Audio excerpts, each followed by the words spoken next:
Hello everybody! For today's video, I will be flexing my favorite spot. It's not new, but ito yung lagi kong flex. But before, lagi kong flex na it's foggy. So, ngayon naman, it's sunny. Okay, yan.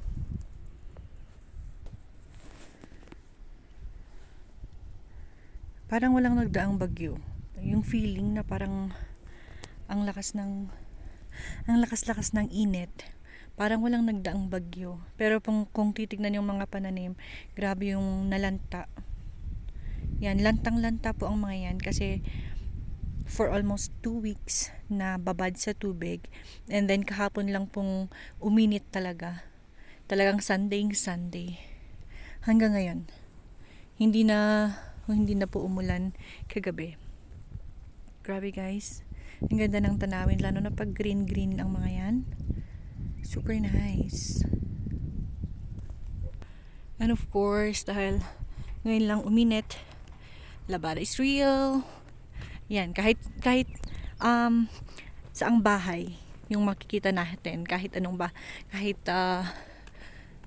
saang banda, may makikita ka talagang mga labada. Kaya sinyales na ngayon lang uminit talaga.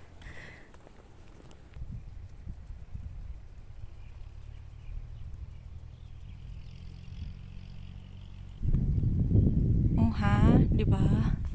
Ganda ng view. Ganda ng view, guys. Ang sarap, ang lakas makabuhay probinsya talaga.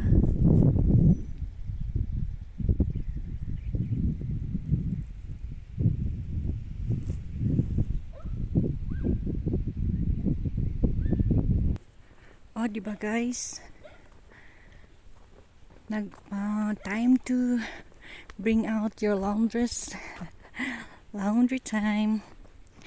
Tsaka bilag time. Bilad time. Wow. Ito yung sarap ng feeling. Kasi yung dinaanan ko kanina, walang shed. Tapos ngayon, may nadaanan na akong at least my shed. Parang nakaka-refresh. It's refreshing. Parang yung tubig, oh.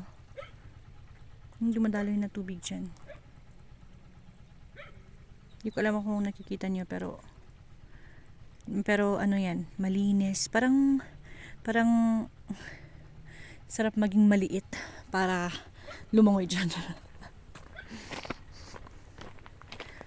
Yan, so kung may naririnig kayong may naririnig kayong water pump, yun yung ginagawa nila. Minsan kasi, yung mga pananim para hindi sila mabigla kasi nga almost more than 2 weeks na umulan dito. Kasi yung parang first week ng July, talagang season niya na maulan. Tapos the following is yung bagyo na. Kaya almost 1 month nang umuulan. Pero nung first week mga ganon, may mga init pa, may umiinit pa.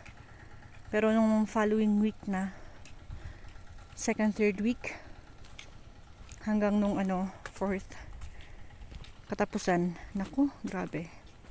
Walang tigil na pag-ulan. Kaya pinapa-sprinkle nila, water sprinkle, yung ibang pananim para hindi sila mabigla. At least medyo nababasa pa rin. Ayan guys, malapit-lapit na ako sa aking destination. See? Can you see the bahay na madadaanan natin? May labada rin sila.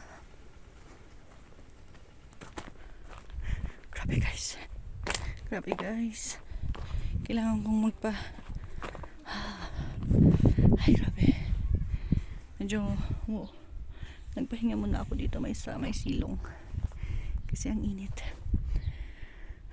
Hindi naman masyadong malayo yung nilakad ko pero mainit talaga. Nakakapanibago kasi na hindi ka nainitan ng ilang araw.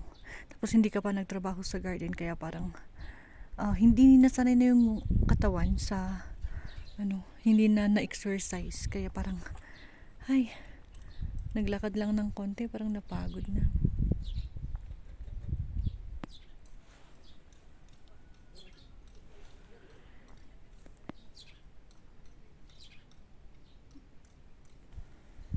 Ayun oh.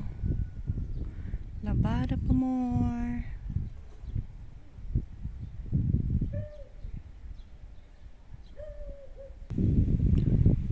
Diba? Labada everywhere. Oh, sorry. So, that's it guys. O, diba? Lahat ng madadaanan talaga natin may mga labada. That's it guys. Thank you so much for watching and thank you so much for supporting sa mga nakalabas or nung tawag doon, naka-reach sa dulo ng aking video. Thank you so much.